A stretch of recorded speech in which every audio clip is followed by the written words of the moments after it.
Hunter Harry ப்ரூக்கின் 100 கவிதை மாதிரி இருக்குதா? இல்லை இப்போ தான் அது யோசிச்சேனே. பட் எனக்கே ஆமாம்ல நல்லா இருக்குதுல்ல அப்படிங்கிற தோணுச்சு. நல்லா இருந்துச்சுன்னா கமெண்ட் பண்ணுங்கள்.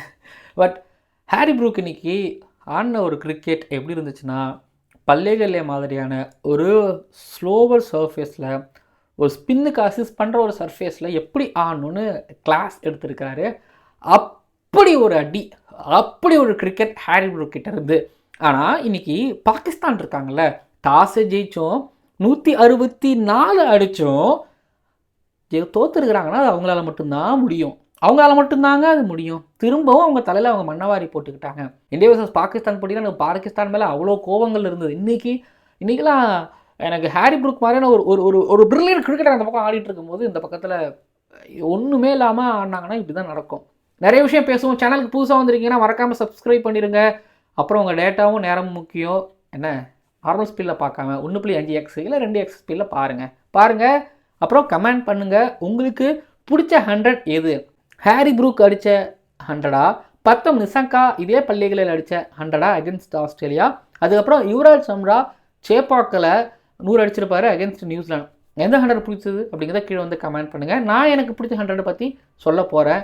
ஓவருக்கு 6 பால் தான், ஆனால் நோ பால் போட்டால் 7 பால். ஐபிஎல் பப்பியா?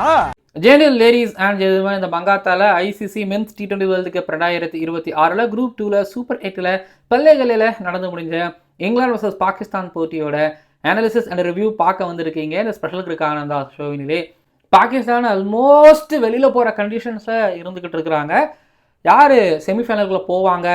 ஆரம்பத்தில் சொல்லியிருக்கணும்ல, இங்கிலாந்து சூப்பர் 8ல் 8 அணிகளில் முதல் அணியாக சூப்பர் 8 தகுதி பெற்றிருக்கின்றார்கள். போன T20 வேர்ல்டு கப்பில் செமிஃபைனலிஸ்டாக இருந்தாங்க. அதாவது 2024 T20 world cup, 2022 T20 world கப்பில் சாம்பியன், 2021 T20 வேர்ல்டு கப்பில் செமிஃபைனலிஸ்டாக இருந்தாங்க, 2016 T20 வேர்ல்டு கப்பில் ஃபைனலிஸ்டாக இருந்தாங்க. ஸோ இப்படின்னு வந்து பார்த்தீங்க அப்படின்னா ஐ திங்க் அதிக முறை செமிஃபைனலிஸ்டாக இருந்த ஒரு டீமாக இங்கிலாந்து இருக்கிறாங்க. நான் சொல்லியிருக்கிறேன்ல, வெஸ்ட் இண்டீஸ் வந்து ஒரு மாதிரி என்ன சொல்கிறது பவர் பேக்டு கிரிக்கெட் ஆடுறாங்க, செமிஃபைனலிஸ்டாக வந்துருக்கிறாங்க.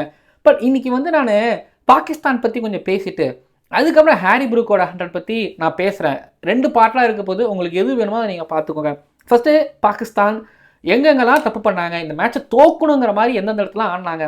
டாஸை வின் பண்ணாங்க பாகிஸ்தான், நல்ல விஷயம். டாஸை வின் பண்ணல மேட்சை வின் பண்ண மாதிரி ஆல்மோஸ்ட் இந்த T20 வேர்ல்டு கப்பில் முக்கியமாக ஒரு பல்லேகல்லேல ஆடுறாங்களோ, இல்லைனா பிரேமதாசா ஸ்டேடியமில் ஆடுறாங்களோ, இல்லைனா SSCயில் ஆடுறாங்களோ, இல்லை இந்த ஸ்லோவர் விக்கெட்டில் முக்கியமாக இந்த அகமதாபாத் மாதிரி லக்னோ மாதிரி இங்கெல்லாம் ஆடுறாங்க. ஆனால் டாஸ் ரொம்ப முக்கியம். டாஸை வின் பண்ணி ஃபஸ்ட்டு பேட்டிங் பண்ணி 170 180 அடிச்சிருக்கணும். இன்றைக்கி அடிச்சிருக்க வேண்டிய ஒரு மேட்ச்சு.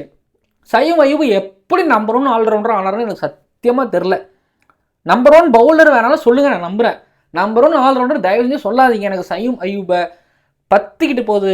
எப்போ அடிச்சிருக்கிறாருன்னு எனக்கு தெரியல. அடிக்கவே மாட்டாரு சையும் அய்யூப். ஆர்ச்சர்கிட்ட மாட்டினாரு. ஆர்ச்சரை இப்படி ஒரு செலிப்ரேட் பண்ணார். ஃபரான் வந்து எடுத்துக்கிட்டிங்கன்னா விராட் கோலி ரெக்கார்ட் டேஞ்சர் அப்படிங்கிற நிலைமையில் இருந்துக்கிட்டு இருக்குது. பக்கத்தில் வந்துட்டார். டைட்லேயே வைக்கலாம்னு நினச்சேன். விராட் கோலியின் சாதனைக்கு ஆபத்தா அப்படின்னு. ஃபரான் அப்படிப்பட்ட ஒரு கிரிக்கெட்டர்.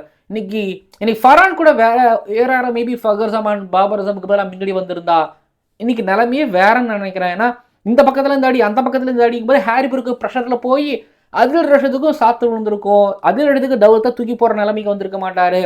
தாவூதனையும் சாத்திருக்கலாம், வில் ஜாக்சன் சாத்தின மாதிரி இன்னும் 2-3 சாத்திடலாம். மிஸ் பண்ணிட்டாங்க. ஸோ ஃபர்ரானை விடுங்க, அந்த மனுஷனை விடுங்க. தோற்றதுக்கான காரணத்தை பற்றி தானே பேசிக்கிட்டு இருக்கோம். ஸோ சையும் அய்யூப் ஒரு காரணம்னா, அடுத்தது பாபர் அசம் தான் நான் இப்போ நாங்கள் சொல்ல வந்தேன். தலைவா பாபர் அசம் 2019 வந்து பாகிஸ்தான் விராட் கோலி ஏன் பேப்பரில் சேர்க்க மாட்டுறாங்க அப்படின்னு பேசிக்கிட்டு இருந்தோம். ஆனால் இப்போ அப்படியே பேக்வர்டில் போயிட்டு இருக்காரு. குரங்கிலிருந்து மனிதன் வந்தான் அப்படிங்கிற மாதிரி இல்லாமல் இப்போது மனிதனிலிருந்து குரங்காகி கொண்டிருக்கின்றான் அப்படின்னு இப்போது பாபர் அசம் ஆகிட்டு இருக்கிற ரொம்ப ரொம்ப கஷ்டமாக இருந்துச்சு. ரொட்டேட் பண்ணுறதுக்கு கஷ்டப்படுறாரு. அவருக்கு ஆதில் ரஷீத் ஒரு ஸ்லிப்பை வச்சு போடுறாரு. ஸ்லிப்பை வச்சு போடும்போது அவருக்கு ஃபார்வர்டில் ஃபீல்டர்ஸ் கிடையாது. அவரால் வந்து ரொட்டேட் பண்ணி ஓட முடியல. இந்த பள்ளைகளில் மாதிரியான ஒரு பெரிய பெரிய பெரிய ஒரு கிரவுண்டில் 2 ரன்ஸ் ஹாரி ப்ரூக் எவ்வளோ ஓடினார், சிங்கிள்ஸ் எவ்வளோ ஓடினார். பாபர் அசம் விராட் கோலி கூட, ரூட் கூட, கேன் வில்லியம்ஸ் கூடலாம் கம்பேர் பண்ணணும், ஸ்மித்து கூடலாம் கம்பேர் பண்ணணும்னா அவங்கெல்லாம் இதுதான் பண்ணுவாங்க. T20 ரொட்டேட் பண்ணுவாங்க. கையினுள்ளே அடிச்சுக்கிறாரு, அவரோட டாட்ஸ் வைக்கிறாரு, சிங்கிள்ஸ் போக மாட்டாரு. பாபர் அசமால சரி ஓகே பாபர் அசம் எடுத்து கொடுத்துட்டாருன்னு நீங்கள் சொல்லலாம். பாபர் அசம் ஒருவேளை அந்த இடத்துல அடிச்சிருந்தாருன்னு வைங்களேன், நீங்கள் ஸ்கோரே வேற. இது வந்து அப்படியே எனக்கு முழுக்க முழுக்க ஒரு ஓகே ஒரு மாதிரி ஸ்பின்னுக்கு அசிஸ்ட் பண்ணது தான். ஆனால் எங்கே ஒரு தைரியமாக வெளியில் வந்தார், எங்கே தைரியமாக ஒரு பேட்டில் பட்டுச்சு, மிடு விக்கெட்டில் எத்தனை தடவை லாட்டர் ஷாட் ஆனார், எத்தனை தடவை ஒரு பெரிய ஷாட்டுக்கு போனார், இல்லவே இல்லை. ஆக்சலரேட் அழுத்துறதுக்குள்ளே எடுத்துடுறாங்க அப்படின்னு சொல்கிறீங்களா? அவர் அழுத்தவே போகிறது கிடையாது. 40 ரன்னுக்கு மேலே அவர் ஆனாலும் அங்கே செத்தாங்களா, அங்கே படுத்தாங்களா. அதுக்கப்புறம் ஃபக்கர் ஜமான்கிட்ட இருந்தோம் ஃபரான்கிட்ட இருந்து ஒரு பார்ட்னர்ஷிப் கிடைச்சது, குரூஷியல் பார்ட்னர்ஷிப். ஃபக்கர் ஜமான் வந்து பாகிஸ்தானுக்கு அந்த நேரத்தில் என்ன தேவையோ அதை கொடுத்துக்கிட்டு இருந்தார். பெரிய பெரிய ஷாட்ஸ் போனார், பெருசாக ஆட ஆரம்பிச்சார். உடனே ஃபர்ரானுக்கு அதுக்கேற்ற மாதிரி பட ஆரம்பிச்சு ஃபர்ரானு எடுத்து அடிக்க ஆரம்பித்தார். அதுக்கப்புறம் அது உடம்புல தேவையில்லாத ஒரு விக்கெட் அந்த பார்ட்னர்ஷிப் விட்டதுமே. ஏன்னா அந்த ஓவரில் 6 ஓவர்லாம் வந்துருச்சு, வில்ஜாக்ஸ் அடிச்சாச்சு, சாம்கர்லாம் அடிச்சாச்சு, பார்ட்னர்ஷிப் வந்துருச்சு, ரன்னு வந்துருச்சு. ஆனால் அப்படியே விழுந்ததுக்கப்புறம் திரும்ப பின்னாடி வந்த ஒரு ஃபஹீம் அஷ்ரஃப், பின்னாடி வந்தவங்க யாரும் ஆடலை. அந்த கடைசி ஒரு 3-4 ஓவர் பெரிய கொலாப்ஸு, அங்கங்கே ஒரு 6 போச்சு. ஆனாலும் வந்து பார்த்திங்க அப்படின்னா 180 அசால்ட்டாக 190 அசால்ட்டாக வர வேண்டிய இடத்துல இங்கிலாந்து வந்து ப்ரில்லியண்ட்டாக பவுல் பண்ணாங்களா அப்படின்னு கேட்டிங்கன்னா எஸ் கண்டிப்பாக பவுல் பண்ணாங்க. பட் பாகிஸ்தான் ஃபஸ்ட் இன்னிங்ஸில் எப்படின்னா சரி செகண்ட் இன்னிங்ஸில் சொல்கிறேன் வரேங்க, ஷஹீன்ஷா அஃப்ரிடி வந்து டாப் 3 கழட்டிட்டார். இன்ஃபேக்ட் டாப் 4 அவர் தான் எடுத்தார். பட் 100 அடித்ததுக்கப்புறம் தான் டாப் 3 கழட்டியாச்சு. 45க்கு 3 என்னமோ தடுமாறிட்டு இருக்காங்க. டாம் பேட்டன் சரியில்லை, ரொம்ப சீக்கிரமாக சாம் குரனும் வராரு. ஸோ உஸ்மான் தாரிக்கு முன்னாடி கொண்டு வராமல் நான் 90 அடித்தாலும் நான் உஸ்மான் தாரிக்கு பின்னாடி தான் கொண்டு வருவேன், நான் 100 அடித்தாலும் உஸ்மான் தாரிக்கு பின்னாடி தான் கொண்டு வருவேன், 150 அடித்தாலும் உஸ்மான் தாரிக்கு பின்னாடி தான் கொண்டு வருவேன், நான் 200 அடித்தாலும் 300 அடித்தாலும் உஸ்மான் தாரிக்கு நான் வந்து 15வது ஓவர் 12வது ஓவர் தான் கொண்டு வருவேன்னா அது என்ன விதமான பழக்கம், என்ன விதமான பிடிவாதான் எனக்கு தெரியல. அடுத்தது 160 நல்ல ஸ்கோரு. பட் இந்த கேமை வந்து பின்னாடி ஒரு 20 ஓவர் வரைக்கும் எடுத்துகிட்டு போகவே கூடாது. 19 ஓவருக்கு இந்த மேட்ச் போகவே கூடாது. ஷஹீன்ஷா அஃப்ரிடியவே 15வது ஓவர் கொண்டு வந்திருக்கணும். ஏன்னா உஸ்மான் தாரிக்கு 8வது ஓவர் போகிறாரு, விக்கெட் விழுதா, வந்தவொடனே விக்கெட் விழுதா, திரும்ப 10வது ஓவர் கொடுத்துருக்கணும், கொடுக்கல. அந்த இடைப்பட்ட ஓவர்லேயே ரன்ஸ் போச்சு, செட்டில் ஆகிட்டாங்க. அதுக்கப்புறம் உஸ்மான் தாரிக்கு வந்து 12வது ஓவர் கொடுக்குறாங்க, விக்கெட் விழுது. ஆனால் திரும்ப அதுக்கப்புறம் உஸ்மான் தாரிக்கை ஆடும்பொழுது ஹாரி ப்ரூக்குக்கு பிரச்சனையே இல்லை, அழகாக தட்டி கொடுத்து ரொட்டேட் பண்ணி அவர் சேஃபாக ஆட்டு போயிட்டார். இதே மாதிரி தான் இந்தியாவுக்கு அகென்ஸ்டாகவும் லேட் பண்ணாங்க. அங்கே இஷான் கிஷன் 20 ரன் அடிச்சுட்டு போயிட்டார். ஸோ உஸ்மான் தாரிக்கு தான் இந்தியா கஷ்டப்படுறாங்க, உஸ்மான் தாரிக்கு அகென்ஸ்டாக தான் எல்லா டீமும் கஷ்டப்படுறாங்க. அப்போ உஸ்மான் தாரிக்கு உங்களுக்கு முன்னாடி கொண்டு வரதுல என்ன புடிவாதம், என்ன பிரச்சனை எனக்கு தெரியல. தோக்கணுமா? அப்போ தோக்கணும்னா உஸ்மான் தாரிக்கு பின்னாடி கொண்டு வாங்க, அதுதான் இங்கே. ஸோ எனக்கு புரியவே இல்லை. டாஸையும் ஜெயிக்கிறாங்க, ஃபஸ்ட்டு பேட்டிங் எடுத்துருக்குறாங்க, ஆனால் தோக்குறாங்க அப்படின்னா அது பாகிஸ்தானால் மட்டும்தான் முடியும்னு நான் நம்புகிறேன்.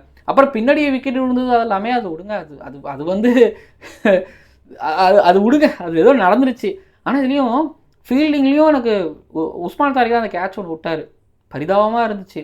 அதுக்கப்புறம் இன்னொரு கேட்ச் விட்டாங்களா, அப்புறம் கடைசியாக நவாஸ் வந்து 4 ரன்னை வச்சுட்டு அது ஃபீல்டிங்கில் எஃபர்ட் போடாமல் தெரில. இந்த மேட்ச்சை பாகிஸ்தான் அது மோஸ்ட் இல்லைன்னா ஜெயிக்க வேண்டிய மேட்ச். ஏன்னா ட்வீட்டே போட்டு வந்திருப்பேன், எல்லாம் பாகிஸ்தான் சரியாக பண்ணாங்கன்னா வெற்றி காற்று வீசுன்னு சொல்லிட்டு. இப்படிலாம் இருந்தால் வெற்றி காற்று இல்லை, எந்த காற்றும் வீசாது பாகிஸ்தானுக்கு. இப்போ பாகிஸ்தான் வந்து வெளியில் போகிற நிலைமையில் ஆல்மோஸ்ட் இருந்துக்கிட்டு இருக்கிறாங்க. பேசுவோம். இப்போது இங்கிலாந்து எடுத்துக்கிட்டிங்க அப்படின்னா அந்த T20 வேர்ல்டு கப் ஆரம்பிக்கிறதுக்கு முன்னாடியே நான் இவங்களை பற்றி என்ன யோசிச்சேன்னா, சப்கான்டினென்ட்டுக்கு வராங்க, இங்கிலாந்து கொஞ்சம் கஷ்டப்படுவாங்க அப்படின்னு தான் நான் நினச்சேன். ஆனால் அவங்கெல்லாம் இந்த ஆல்ரவுண்டர்ஸ் நல்லா பண்ணாங்க. நடந்ததெல்லாம் சொல்கிறாங்க, ஆர்ச்சர் பவர் பிளேயில் விக்கெட் எடுத்து கொடுக்குறாரு. அதுக்கப்புறம் அவங்களுக்கு இந்த ஆல்ரவுண்டர்ஸ், ஃபாஸ்ட் பவுலிங் ஆல்ரவுண்டர் சாம் கரன் நல்லா பண்ணுறாருன்னா, வில்ஜாக்ஸ் ஸ்பின் பவுலிங் ஆல்ரவுண்டர் நல்லா பண்ணி கொடுக்குறாரு. அதுக்கப்புறம் பேட்டிங்கில் தான் வந்து பார்த்திங்கன்னா யாராவது ஒருத்தவங்க பர்ஃபார்மன்ஸ் பண்ணணுங்கிற பிரச்சனை இருந்துக்கிட்டு இருந்துச்சு, இருக்குது மேலே ஓப்பனிங் அவங்களுக்கு பிரச்சனை இருந்துக்கிட்டு இருந்துச்சு. பட் இந்த மேட்ச்சில் இந்த டோர்னமெண்ட்டில் செமிஃபைனல்ஸ்டாக இருக்கிறாங்க. அவங்களுக்கு பிரச்சனைன்னு வந்தால் அவங்களுக்கு பேட்டிங்கால் அந்த பிரச்சனை வரும், பவுலிங்ஸ் இன்கேஸ் அந்த கன்சிஸ்டன்சி இல்லாதனால பிரச்சனை வரும். அவங்கள எது பெஸ்ட்டாக இருக்குது? ஹாரி ப்ரூக் அடிச்ச 100லாம் தண்ணி ஆதில் ரஷீத் அந்த கன்சிஸ்டன்சி. ஆதில் ரஷீதை வந்து இங்கே எல்லாரும் எந்த அளவுக்கு புகழ்ந்து பேசுகிறாங்கன்னு எனக்கு தெரில. I think top 5 leading wicket taker இந்த இன்டர்நேஷனல் கிரிக்கெட் நான் நினைக்கிறேன். ஆதில் ரஷீத் வந்து இந்த T20 வேர்ல்டு கப் வரும்போது நம்ம என்ன பேசியிருப்போம்னா, இங்கிலாந்து இந்தியாவுக்கு டூர் வந்தாங்க அந்த 5 T20 மேட்ச் சீரீஸில், அப்போ அவர் அடி வாங்கினார் அப்படின்னு பேசியிருப்போம். பட் இங்கே ICC ஈவெண்ட்டில் வந்து ஃபஸ்ட் மேட்ச் அடி வாங்கினார். சரி ஓகே, ஆதில் ரஷீத் நம்ம நினச்சிக்கிட்டு இருக்கோம் இப்படி அப்படின்னு. பட் இங்கே அடி வாங்குறாரு நினச்சோம். பட் அவரோட ஸ்போர்ட்டிவான விக்கெட் கிடைக்கும் போது ஆதில் ரஷீதெல்லாம் என்ன பண்ண முடியுங்கிறத காமிக்கிறாரு. மேட்சுக்கு மேட்ச் ஒரு விக்கெட் 2 விக்கெட் எடுக்கிறாரோ இல்லையோ 12 டாட் பால் 13 டாட் பால் அப்படிங்கிறதும் பவுண்டரியே கொடுக்காம இல்லை சிக்ஸஸ் கொடுத்தாலும் சிக்ஸஸ் முதல் 3 ஓவரில் ரொம்ப ரேராக இல்லை 2 ஓவரில் ரொம்ப ரேராக கொடுப்பாரு. இந்த கடைசி ஓவர் அந்த ஸ்பெல்லு முடிக்கும் போது வந்து பார்த்தீங்க அப்படின்னா அப்போது ஆப்போனண்ட்டோட விக்கெட்ஸில் 2-3 எடுத்தா இல்லை ஒரு விக்கெட் சரிச்சோன்னா பாட்டி பிரித்தோன்னா ஒரு மாதிரி திரும்ப ஒரு பொறியில் போய் விழுவாங்க. அப்போது என்ன பண்ணுவார், தூக்கி போடுவார். ஆனால் அப்போ மட்டும்தான் இல்லை, அந்த 4 ஓவரில் 24 பாலில் ஒரு மாதிரி 80 km/h தான் 70 km/h, இன்றைக்கி 60 km/h போட்டார். ஃபர்ஹானுக்கு வந்து பார்த்திங்கன்னா லெக் ஸ்பின்னில் வந்து அதாவது லெஃப்ட் ஹேண்டருக்கு அது கூகுளி, லெஃப்ட் ஹேண்டருக்கு அது கூகுளி போடுறாரு, ரைட் ஹேண்டருக்கு அது கூகுளி போடுறாரு, பெரிய ஆங்கிலஸ் அப்படி திருப்புறாருக்கு போது ஃபர்ஹான் அந்த 60 km/h பாலை ரிவர்ஸ் ஸ்வீப் போகிறாரு, டைமிங் கிடைக்க மாட்டேங்குது. ஒரு மாதிரி கட்டு போகிறாரு, டைமிங் கிடைக்க மாட்டேங்குது. முன்னாடி ஆடுற டைமிங் கிடைக்க மாட்டேங்குது. பேட்டில் சரியாகவே பட மாட்டேங்குது, சரியாகவே ஆட வர மாட்டேங்குது. 24 பால் ஒரு 18-17 பால் பேட்டில் சரியாகவே பட மாட்டேங்குதுன்னா அது ஆதில் ரஷீதால் மட்டும்தான் முடியும். இப்போ இருக்கக்கூடிய லெக் ஸ்பின்னர்களில் நீங்கள் ராஷித் கானையும் அவங்க சேஃபாக ஆடிட்டு போயிடுறாங்க, ஜாம்பாவே சில நேரத்தில் ஆடிடுறாங்கன்னா ஆதில் ரஷீதை அவ்வளோ சீக்கிரத்தில் ஆட முடியலன்னா அதுதான் ஆதில் ரஷீத். ஸோ ஆதில் ரஷீத் ஒரு பக்கம் இப்படி போட்டு முடிச்சுட்டு போகிறான்னா, இப்போ லியம் தௌசன் வந்து கடைசியாக அந்த 2 விக்கெட்டு எடுத்ததுலாம் ஒரு மாதிரி இம்பார்ட்டண்டான 2 wickets. Jofra Archer in bilateral matches, Jofra Archer in ICC pitches.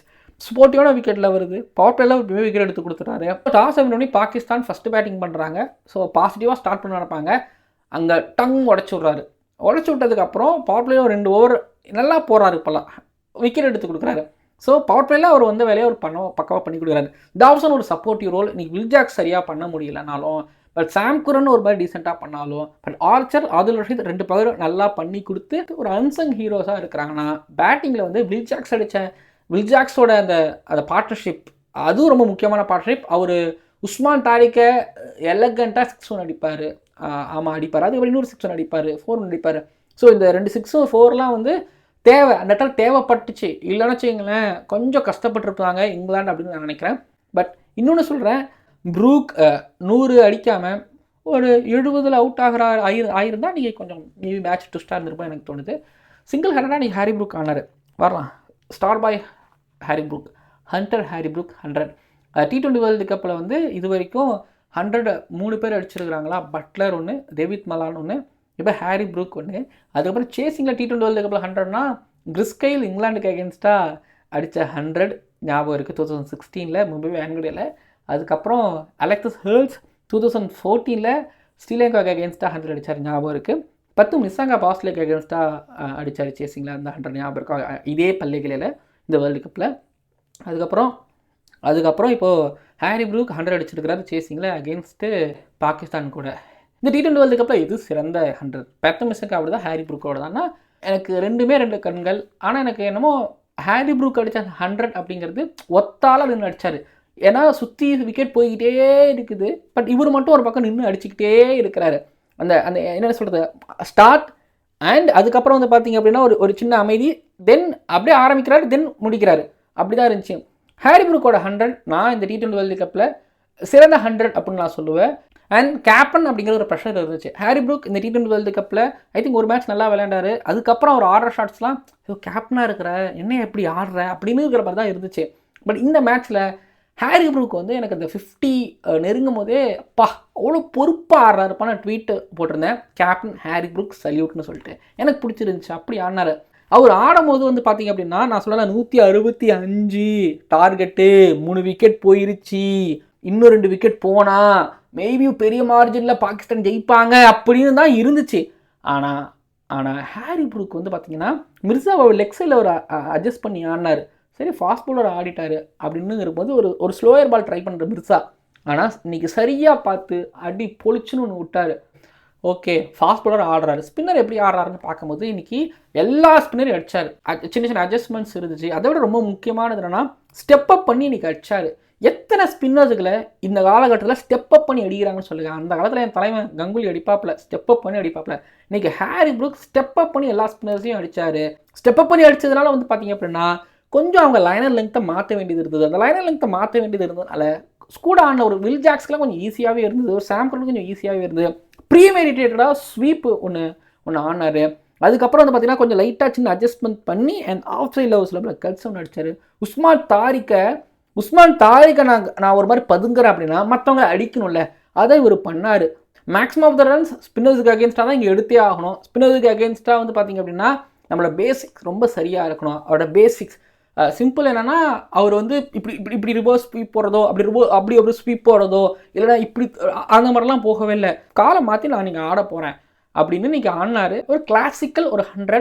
அதுக்கப்புறம் ஷஹீன் ஷா அஃப்ரிடி அடித்ததெல்லாம் அது ஒரு தனி கணக்கு. அவர் அடித்ததுனால தான் அங்கே ஹோப் அப்படிங்கிறது பாகிஸ்தானுக்கு உடஞ்சது.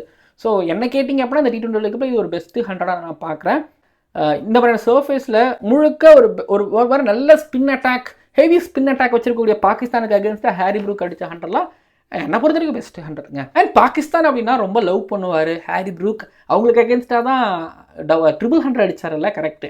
T20 வேர்ல்டு கப்பில் வந்து ஒரு 100 அண்ட் அடித்து அவங்க செமிஃபைனலிஸ்டாக ஆக்கியிருக்கிறாரு. ஒரு கேப்டனா இப்போ இவர் தான் இப்போ ஜென்ரேஷனல் டேலண்ட்னு சொல்லும் போது, ஸ்டார் பாய் ஹாரி ப்ரூக்னு சொல்லும்போது அவர்கிட்ட தான் அந்த 100 நல்லா இருந்துச்சு. அப்புறம் இன்னொன்று என்னென்னா அந்த எஸ்சீனா கண்ட்ரியில் இருந்து ஸ்பின்னை டேக்கிள் பண்ணி ஆடக்கூடிய பேட்டர்ஸ் ரொம்ப ரொம்ப குறைவு. ஸோ அவங்க தான் ஐபிஎல்ல ஷைன் பண்ணுவாங்க. அவங்க தான் ஐபிஎல்ல வந்து பார்த்தீங்கன்னா காசு கொடுத்து அவ்வளோ வாங்குவாங்க. மைக் ஹெஸ்ஸிலாம் பெரிய எக்ஸாம்பிள், ஃபேஃப் டு பிளஸஸ் பெரிய ஒரு எக்ஸாம்பிள். அப்போ இருந்த மேத்யூ ஹேடன் அவங்கெல்லாம் ஆடிடுவாங்க தான், ஓகேங்களா. பட் அது வந்து அந்த நம்பர் வந்து பார்த்தீங்க அப்படின்னா இப்போது எப்படின்னா நான் சொல்கிறதுனா ரிவர்ஸ் ஸ்வீப்பு அப்படி இப்படிலாம் இல்லாமல் அப்படிலாம் வித்த காமிக்காமல் கிளாசிக்கலாக ஆடுறது இருக்குல்ல. ஓகே, ஸ்பின்னுனா front foot, back foot, reverse sweep, short ball pull அடிக்கிறது, பேக் ஃபுட்டில் ஸ்பின்னு கிளப்புறது. ஸோ இதை நான் சொல்கிறேன். ஸோ இந்த வகையில் வந்து பார்த்தீங்கன்னா ஹாரி ப்ரூக்கால் 3 ஃபார்மேட்லேயும் சஸ்டெயின் பண்ண முடியும் அப்படிங்கிறத பார்க்க முடியுது. பெருசாக வரணும். எனக்கு பிடிக்கலப்பா அவர் இதுக்கு முன்னாடி ஆன இன்னிங்ஸ்லாம் T20 வேர்ல்டு கப்பில். பட் கேப்டன் எனக்கு ரொம்ப பிடிச்சிருந்து. எங்கேயுமே வந்து பார்த்தீங்க அப்படின்னா இதை இப்படி பண்ணியிருக்கலாமே அப்படின்னு சொல்கிற மாதிரி அவர் கேப்டன்சி இல்லை, நல்லாவே இருந்து ஃபீல்டுக்கும் பிரமாதமாக நிப்பாட்டி வச்சார். சரி, இங்கே பேசணும் தான் இதை. ஜாஸ் பட்லர் மறைந்தார், ஹாரி ப்ரூக் பிறந்தார். கரெக்டு தான் நினைக்கிறேன். பட்லர் என்ன ஆச்சு? பட்லர் என்ன பண்ணுறீங்க? பட்லர் என்ன தான் ஆச்சு உங்களுக்கு? ஏன் ஆட மாட்டீங்க? பட்லர் உங்கள் முகத்தில் முகத்தில் அது இல்லவே இல்லையே. பெண்டைகள் வந்தாவது அடிப்பாருன்னு தோணுதே. யாரும் அங்கே வர்றாங்கன்னா உங்கள் இன்னிங்ஸில் அவங்க மியூசிக் நிறுத்தக்கூடாது, சோக மியூசிக் போட வைக்கிறீங்க. பட்லர் இன்னைக்கு நீங்கள் தான் பண்ணுறது ஆடி வந்துருக்கணும். நீங்கள் ஒரு 50-60 ஆடி இருக்கணும். ஹாரி ப்ரூக் வராரா கூப்பிட்டு தம்பி அப்படின்னு கை பிடிச்சி கூப்பிட்டு போயிருக்கணும். அண்ணா நீங்கள் என்ன ஜாஸ் நான் அப்படி பண்ணுறீங்க அப்படின்னு தான் தோணுச்சு. சால்ட்டும் இன்னைக்கு ஆடாதது பெரிய ஏமாற்றம். பட் இன்னைக்கு முதல் ஓவர்லேயே ஹாரி ப்ரூக் வராரு. காலையில் கேட்டாராம் இங்கிலாண்டோட கோச் பிரெண்டன் மெக்கலம், என்ன இன்னைக்கு நீ நம்பர் 3 இறங்குறியா அப்படின்னு கேட்கணும். சரி ஓகே நான் இறங்குறேன் அப்படின்னு ஹாரி ப்ரூக் சொன்னாராம். ஃபர்ஸ்ட் ஓவரில் வந்தவர் 17வது ஓவர் வரைக்கும் நின்னார். டீமை கைப்பிடிச்சி செமிஃபைனலிஸ்டாக ஆக்கி வச்சிருக்கிறாரு. ஸ்ரீலங்கா கிட்ட வின், இங்கே பாகிஸ்தான் கிட்ட வின், 2 சப்கான்டினென்ட் ஜெயின்ஸ் கிட்ட ஜெயிச்சிருக்கிறாங்க. ஹெவி ஸ்பின் அட்டாக் வச்சிருக்கக்கூடிய டீமுக்கு அகேன்ஸ்டாக வின் பண்ணியிருக்கிறாங்க. அண்ட் ஒரு ஹோஸ்ட் நேஷன் அண்ட் இங்கே ரெகுலராக ஆடக்கூடிய ஒரு நேஷனை வின் பண்ணியிருக்கிறாங்கன்னா இவங்க செமிஃபைனலிஸ்ட்டுக்கு தகுதியானவங்க. எனக்கு தெரிஞ்சு ஃபைனலுக்கே போகிறதுக்கு வாய்ப்பு இருக்குது. மேபி இவங்களுக்கு கொழும்பில் தான் RPSல தான் உங்களுக்கு நடக்கும்னு நினைக்கிறேன் செமிஃபைனல். இவங்க இங்கேருந்து இந்தியா போக மாட்டாங்கன்னு நினைக்கிறேன், தெரில, பார்ப்போம். தென் வீடியோ நிறைவடைகிறது. மறக்காமல் சப்ஸ்கிரைப் பண்ணிடுங்க, பக்கத்தில் இருக்கிற பெல் ஐக்கனை கிளிக் பண்ணுங்கள். ஹாரி ப்ரூக் 100 பற்றி நான் ரொம்ப நிறையவே பேசிட்டேன். நீங்கள் என்ன நினைக்கிறீங்கிறத கீழே வந்து கமெண்ட் பண்ணுங்கள். நான் ரொம்ப என்ஜாய் பண்ணேன். எல்லாமே மிடில் ஆஃப் த பேட்டில் ஹாட்ஸ்பாட்டில் பட்டுச்சு. அது மாதிரி அப்புறம் இன்னொன்று ஃபைனலுக்கு போகிறேன். உங்களால் முடிஞ்ச உதவியே சூப்பர் தேங்க்ஸ் பண்ணுமா செய்யுங்க. நன்றி. ஓவருக்கு 6 பால் தான், ஆனால் நோ பால் போட்டால் 7 பால். ஐபிஎல் பப்பியா?